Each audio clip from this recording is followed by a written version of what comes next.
Hello, mom spicy കിച്ചണിലേക്ക് എല്ലാവർക്കും സ്വാഗതം. ഇന്ന് ഞാനൊരു അടിപൊളി അപ്പമാണ് കേട്ടോ ഉണ്ടാക്കി കാണിക്കുന്നത്. അപ്പോൾ അതിന് വേണ്ടിയിട്ട് ഞാൻ പച്ചരിയാണ് എടുത്തിരിക്കുന്നത്. ഒരു 3 ഗ്ലാസ് പച്ചരി എടുത്തിട്ടുണ്ട്. ഈ ഗ്ലാസ്സിന് 3 ഗ്ലാസ്സാണ് എടുത്തിരിക്കുന്നത്. ഇനി ഈ അരി നന്നായിട്ടൊന്ന് കഴുകി നമുക്കിതൊന്ന് വെള്ളത്തിലിട്ട് വയ്ക്കണം. അപ്പോൾ ഞാനിവിടെ നന്നായിട്ട് കഴുകി വെള്ളത്തിലിട്ട് വെച്ചിട്ടുണ്ട്. ഇനി ഇതൊരു 4-5 മണിക്കൂർ നേരം വെള്ളത്തിലിട്ട് വെക്കണം. നന്നായിട്ടൊന്ന് കുതിർന്ന് വരാൻ വേണ്ടിയിട്ടാണ്. അപ്പോൾ നന്നായിട്ടൊന്ന് കുതിർന്ന് വരട്ടെ കേട്ടോ. അപ്പോൾ ഇതാ ഒരു 5 മണിക്കൂർ നേരം ആയിട്ടുണ്ട് കേട്ടോ ഞാനിത് അരി വെള്ളത്തിലിട്ടിട്ട്. ഇനി നമുക്ക് ഈ അരിനെ നന്നായിട്ടൊന്ന് അരച്ചെടുക്കാനുണ്ട്. അപ്പോൾ അതിന് വേണ്ടിയിട്ട് വലിയൊരു ജാർ എടുക്കുക. അത് നമുക്ക് ഈ അരി എല്ലാതും അതിലേക്ക് ഇട്ട് കൊടുക്കാം കേട്ടോ. ഇനി നിങ്ങൾക്ക് 2 ബാച്ചായിട്ടാണ് അരയ്ക്കുന്നതെങ്കിൽ അങ്ങനെ ഇട്ട് കൊടുക്കുക. ഞാനിതെല്ലാം കൂടി ഒന്നിലാണ് കേട്ടോ അരയ്ക്കുന്നത്. നമ്മൾ ഈ അപ്പം ഉണ്ടാക്കുമ്പോൾ ഇതിലെ കറക്റ്റ് അളവായിരിക്കണം കേട്ടോ എല്ലാ കാര്യങ്ങളും. അപ്പോഴാണ് അപ്പം നന്നായിട്ട് പെർഫെക്റ്റ് ആയിട്ട് വരുള്ളൂ. അപ്പോൾ ഞാനിവിടെ അരിയെല്ലാം അതിലിട്ട് കൊടുത്തിട്ടുണ്ട്. ഇനി നമ്മൾ ഇതിലേക്ക് തേങ്ങ ഇട്ട് കൊടുക്കണം കേട്ടോ. 1 ഗ്ലാസ് തേങ്ങയുടെ വൈറ്റ് ഭാഗം തന്നെ എടുക്കാൻ നോക്കണം കേട്ടോ. എന്നാലാണ് അപ്പത്തിന് നല്ല കളർ ഉണ്ടാവുള്ളൂ, ഒരു വെള്ള കളർ ഉണ്ടാവുള്ളൂ കേട്ടോ. അപ്പോൾ ഞാൻ 1 ഗ്ലാസ് തേങ്ങ എടുത്തിട്ടുണ്ട്. ഇനി ഇത് കുറച്ച് വെള്ളം ഒഴിച്ചിട്ട് നന്നായിട്ടൊന്ന് അരച്ചെടുക്കണം. കുറച്ച് വെള്ളം ഒഴിച്ചാൽ മതി, ഒരുപാട് വെള്ളം ഒഴിക്കരുത് കേട്ടോ ആദ്യം തന്നെ. ഇനി ഇത് നന്നായിട്ടൊന്ന് നമുക്ക് അരച്ചെടുക്കാം. അപ്പം ഞാനിവിടെ അരച്ചെടുത്തിട്ടുണ്ട്. ഫൈൻ പേസ്റ്റ് ആയിട്ടില്ല, ചെറിയൊരു തരി ഉണ്ട് കേട്ടോ. അപ്പോൾ ഞാൻ ഈ സമയത്ത് ഇതിൽ നിന്ന് 2 സ്പൂണ് മാവ് നമുക്ക് എടുക്കണം. മാവൊന്ന് കുറുക്കിയെടുക്കാനുണ്ട്. അപ്പോൾ അതിന് വേണ്ടിയിട്ട് ഒരു 2 ടേബിൾ സ്പൂണോളം മാവ് എടുത്തിട്ടുണ്ട് കേട്ടോ. അത് വേറൊരു പാത്രത്തിലേക്ക് ഒഴിച്ചു കൊടുക്കുക. ഇനി നമുക്ക് ഈ മാവിനെ ഒന്ന് കുറുക്കിയെടുക്കാനുണ്ട്. അപ്പോൾ അതിന് വേണ്ടിയിട്ട് ഞാനിവിടെ 1 ഗ്ലാസ് വെള്ളം കൂടി അതിലേക്ക് ഒഴിച്ചു കൊടുത്തിട്ടുണ്ട്. ഇനി നന്നായിട്ടൊന്ന് ഇളക്കി കൊടുക്കുക. ഇനി നമുക്കിത് അടുപ്പിൽ വെച്ചിട്ടൊന്ന് കുറുക്കിയെടുക്കണം കേട്ടോ. അപ്പോൾ ഞാനിത് അടുപ്പിൽ വെച്ചിട്ടുണ്ട്. ലോ ഫ്ലെയിമിലാണ് വെച്ചിട്ടുള്ളത്, ഹൈ ഫ്ലെയിമിൽ വെക്കരുത്. പെട്ടെന്ന് കട്ടിയായിട്ട് വെന്ത് വരില്ല കേട്ടോ മാവ് ഹൈ ഫ്ലെയിമിൽ വെച്ചാൽ. അപ്പോൾ ലോ ഫ്ലെയിമിൽ വെച്ചിട്ട് കൈയെടുക്കാണ്ട് ഇളക്കി കൊടുക്കണം കേട്ടോ. അപ്പം ഉണ്ടാക്കുമ്പോൾ ഈ ഒരു സ്റ്റെപ്പ് എന്തായാലും ചെയ്ത് നോക്കുകൊണ്ട് നല്ല സോഫ്റ്റ് അപ്പം തന്നെ കിട്ടും. എല്ലാവരും ഈ രീതിയിലൊന്ന് അപ്പം ഉണ്ടാക്കി നോക്കുകൊണ്ട് കേട്ടോ.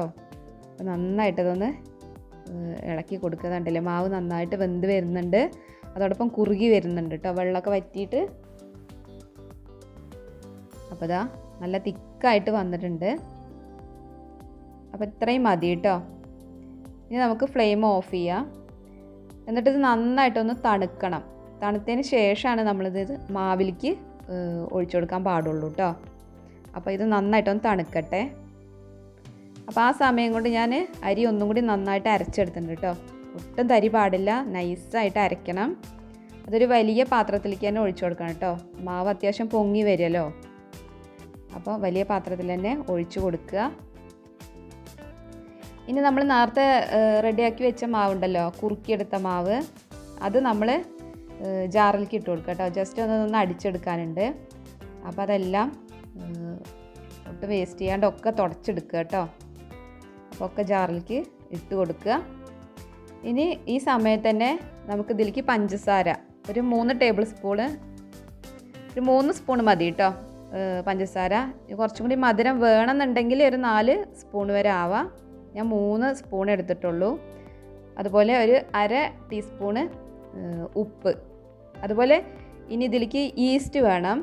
ഇത് ഇൻസ്റ്റൻറ്റ് ഈസ്റ്റാണ്, ഒരു 1/2 ടീസ്പൂൺ എടുത്തിട്ടുണ്ട്. ഇനി ഡ്രൈ ഈസ്റ്റാണ് എടുക്കുന്നതെങ്കിൽ നിങ്ങളതൊരു ഇളം ചൂടുവെള്ളത്തിൽ ഒരു 3/4 ടീസ്പൂണ് ഇട്ടിട്ട് 1 ടേബിൾ സ്പൂൺ പഞ്ചസാരയും കൂടി ഇട്ടിട്ട് ഒരു 5 മിനിറ്റ് വെക്കണം. അതിന് ശേഷമാണ് ഈ മാവിലേക്ക് ഒഴിച്ചിട്ട് അരച്ചെടുക്കാൻ പാടുള്ളൂ കേട്ടോ. അപ്പോൾ നമുക്ക് ഇനി ഇതെല്ലാതും കൂടി കൂടിയിട്ട് നമുക്കിതൊന്ന് ജസ്റ്റ് ഒന്നുകൂടെ അടിച്ചെടുക്കാം. കുറച്ച് വെള്ളം ഒഴിച്ചിട്ട് ഒന്നുകൂടെ അടിച്ചെടുക്കാം കേട്ടോ. അപ്പോൾ ഞാനിവിടെ നന്നായിട്ട് അടിച്ചെടുത്തിട്ടുണ്ട്. കൈയൊക്കെ നന്നായിട്ട് കഴുകി വന്നിട്ടുണ്ട്. ഇനി നമ്മൾ എല്ലാം മാവ് തുടച്ചെടുക്കുക കേട്ടോ. ഒട്ടും വേസ്റ്റ് ചെയ്യാണ്ട് എടുക്കണം. ഇനി ഈ മാവ് ഒന്നും കൂടി ചെയ്യാണ്ട് നമുക്ക് എന്താണെന്ന് വെച്ചാൽ കൈയും കൊണ്ട് നന്നായിട്ടൊന്ന് ഇളക്കി കൊടുക്കണം. അടിച്ചെടുക്കുക പറയില്ലേ, അതുപോലെ നന്നായിട്ടൊന്ന് മിക്സ് ചെയ്തെടുക്കുക കേട്ടോ. ഒരു 1-2 മിനിറ്റ് നന്നായിട്ടൊന്ന് അടിച്ചെടുക്കുക. അപ്പോൾ നല്ല സോഫ്റ്റായിട്ട് വരും കേട്ടോ മാവ്. ഇതെന്തായാലും ചെയ്യുകൊണ്ടു, ടേസ്റ്റും കൂടും കേട്ടോ. കയ്യും കൊണ്ട് ഇങ്ങനെ അടിച്ചെടുത്തിട്ട് അപ്പമൊക്കെ ഉണ്ടാക്കി കഴിഞ്ഞാൽ. അപ്പോൾ നന്നായിട്ടൊന്ന് മിക്സ് ചെയ്ത് കൊടുക്കാം കേട്ടോ. കുറച്ച് സമയം എടുത്തിട്ട് തന്നെ നന്നായിട്ട് മിക്സ് ചെയ്ത് കൊടുക്കുക. അപ്പോൾ ഞാനിത് രാത്രിയാണ് കേട്ടോ അരച്ചെടുക്കുന്നത്. അപ്പോൾ ഇതിനി രാവിലെ നമുക്ക് തുറന്ന് നോക്കാം കേട്ടോ. അപ്പോൾ അവിടെ രാവിലെ ആയിട്ടുണ്ട്. അപ്പോൾ ദാ മാവ് നന്നായിട്ട് പൊങ്ങിയിട്ട് താഴ്ന്നു വന്നിട്ടുണ്ട് കേട്ടോ. ഇനി നന്നായിട്ടൊന്ന് ഇളക്കി കൊടുക്കുക. ഇനി വെള്ളം അഥവാ കുറവുണ്ട് തോന്നുകയാണെങ്കിൽ 1-2 ടേബിൾ സ്പൂണ് വെള്ളം ഒഴിച്ച് നോക്കുക കേട്ടോ. നമ്മൾ ദോശമാവിൻ്റെ അത്ര തന്നെ ലൂസ് വേണ്ട കേട്ടോ, ആ ഒരു പരുവാണ് വേണ്ടത്. അപ്പോൾ നമുക്കിത് അപ്പം ഉണ്ടാക്കാൻ തുടങ്ങാം. അപ്പോൾ അതിന് വേണ്ടിയിട്ട് ഞാൻ ചീനച്ചട്ടി അടുപ്പത്ത് വെച്ചിട്ടുണ്ട്. നന്നായിട്ട് ചൂടായിട്ടുണ്ട്. നല്ലെണ്ണ ഒന്ന് തേച്ച് കൊടുത്തിട്ടുണ്ട് കേട്ടോ. അപ്പോൾ ഒരു കയ്യിൽ മാവ് ഒഴിച്ച് കൊടുത്തിട്ടുണ്ട്. ഇനി ഇതൊന്ന് ചുറ്റിച്ചെടുക്കുക. ഹൈ ഫ്ലെയിമിൽ തന്നെ വെച്ചോ കേട്ടോ ആദ്യം. എന്നാലാണ് നന്നായിട്ടതൊന്ന് ക്ലിയറായിട്ട് വരുള്ളൂ കേട്ടോ. എന്നിട്ടൊരു മീഡിയം ഫ്ലെയിമിൽ വെച്ചാൽ മതി. ഒന്ന് അടച്ചു വെച്ച് കൊടുക്കുക കേട്ടോ. നന്നായിട്ടൊന്ന് വെന്ത് വരട്ടെ. അപ്പോൾ ദാ ഒന്ന് തുറന്ന് നോക്കുക. നമ്മുടെ അടിപൊളി സോഫ്റ്റായ അപ്പം ഇവിടെ റെഡി ആയിട്ടുണ്ട്. എല്ലാവരും ഇതുപോലെ ഒന്ന് ട്രൈ ചെയ്ത് നോക്കുകൊണ്ടു. നല്ല സോഫ്റ്റാണ് കേട്ടോ.